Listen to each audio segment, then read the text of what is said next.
There's a rich history of performing static network flow analysis using Boolean algebra in conjunction with theorem provers and binary decision diagrams.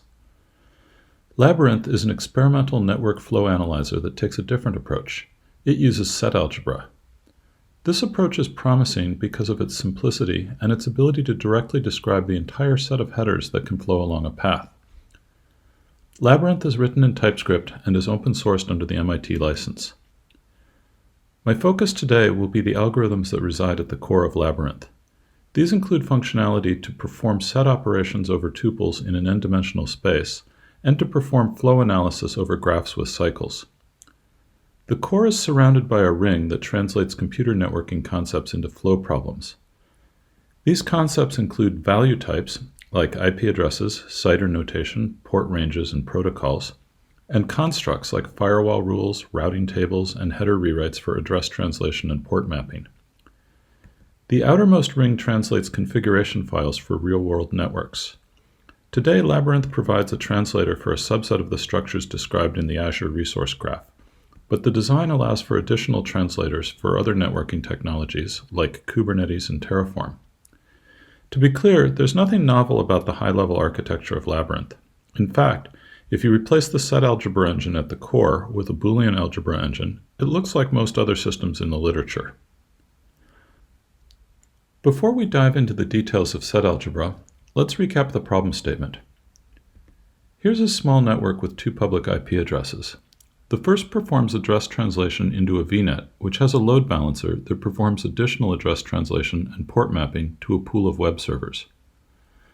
The second public IP goes to a diagnostic jump box, which can only be accessed by SSH. Given traffic that arrives at the public service's IP, we might want to know which nodes it can reach in the network, and what packets will be allowed through. Sometimes we want to know the packet headers as they arrive at the web servers, as shown here, but more often we want to know the headers at the time the packets entered the network. Packets arriving at the web servers on the right have been port mapped and NATed to the 10.0 subnet, even though they entered via the public IP on the 52.183 subnet. Another version of the problem is to pick a server like the jump box and ask what traffic can get to it. Again, we're interested in the headers at the start of the path as well as those at the end. We'd also like to know how the traffic made its way through the network and which rules and routing table entries along the way facilitated or impeded traversal. Now let's look at a high-level mathematical formalism for the traditional Boolean algebra approach. We'll let V describe an n-dimensional space of relevant packet header fields encoded as integers. In this example, V is a 5-dimensional space of protocols and source and destination IP addresses and ports. Security rules are just functions that take a vector and return true if the corresponding packet is allowed to pass. Address translation and port mapping can be modeled as a function from one vector to another, where values are replaced on certain dimensions. We combine the rules and mappings along a path to construct a predicate f that can be used to test whether a packet with header x can traverse the path. Here's an example. Consider a packet traversing the path from node A through nodes B and C to node D. Along the route, security rules f, g, and h are applied. So if x is the input header, we first apply f, then apply g, and then h to arrive at a predicate that tests whether a particular packet is allowed or suppressed. Now suppose that node B rewrites the packet header to perform address translation or port mapping. We can model this by wrapping x with a mapping function m that rewrites header fields.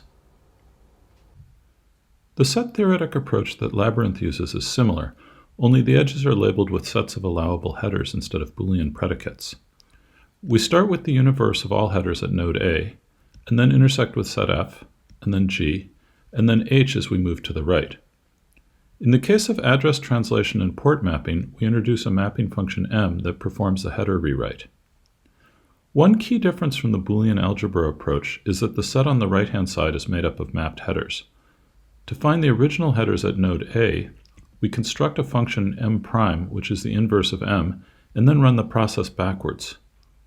We start with the universe at node D, then intersect with h, then intersect with g and apply m', and then intersect with f to recover the original headers. One fascinating fact is that M' is trivial to construct. It just sets any field that M overwrites to the set of all values for that field. So now that we understand how the set algebra approach works, let's talk about one of the challenges we encountered, and that was expression complexity. We found that combining the rules along the path produced set expressions with excessive complexity.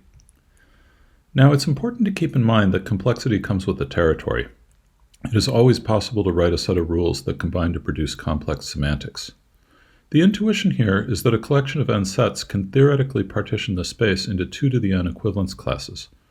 For example, the sets A and B partition the space into just A, just B, both A and B, and neither A nor B.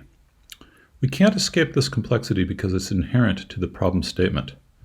The challenge in Labyrinth is that the act of computing the semantics introduces a higher order of complexity above and beyond the number of equivalence classes.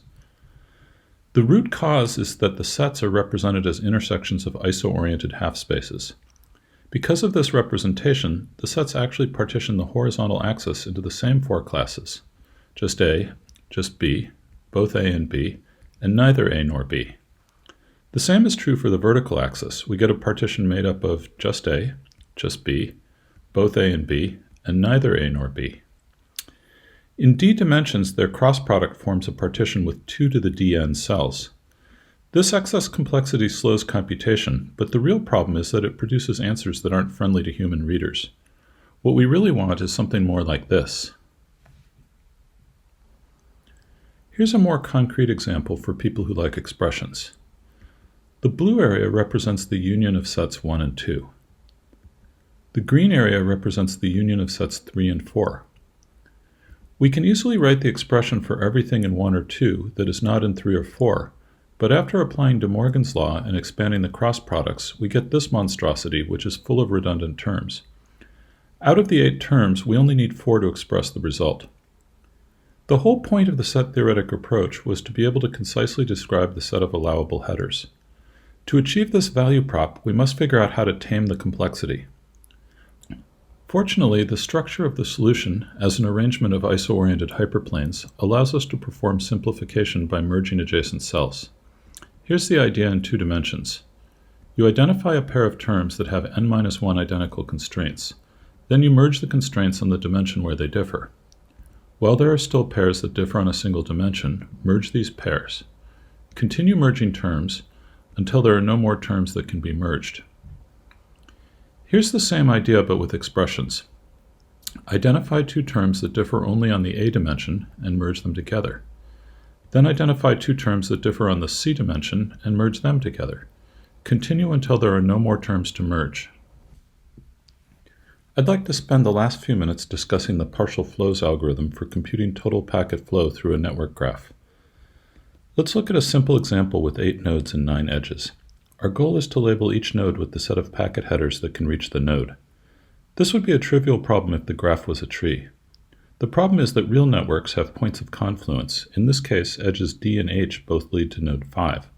To compute the total flow at node 5, we'd first need to determine the flow at nodes 4 and 8. Cycles, like the one formed by edges H, E, and I, create another problem because we need to determine the flow around the cycle before we can compute the flow out to adjacent nodes. Let's step through the algorithm computing flows for traffic originating at node 1. We begin our traversal by labeling node 1 with the universe. We then intersect with A and label node 2 with AU. Then we proceed to node 3, and then 4, and then 5. At this point, we'd like to continue on to node 6, but we don't yet know all of the flow into node 5 because we haven't processed the flow coming in from H. If our graph were a DAG, we could perform a topological sort and process the nodes in that order. But in this graph, the cycle prevents us from ordering the nodes. This brings us to Lemma 1. If Lemma 1 is satisfied for the constraint functions on our edges, we can compute partial flows independently and union them together. In Labyrinth, f is a function that either performs set intersection or mapping, so Lemma 1 holds and we can continue on, labeling nodes with the partial flow coming from edge D. So we intersect with E, and then I, and then H. At this point we have a conundrum as our traversal hits the path we've been building. Does the flow coming into node 5 from H somehow invalidate the flow calculations going out along E? This brings us to Lemma 2.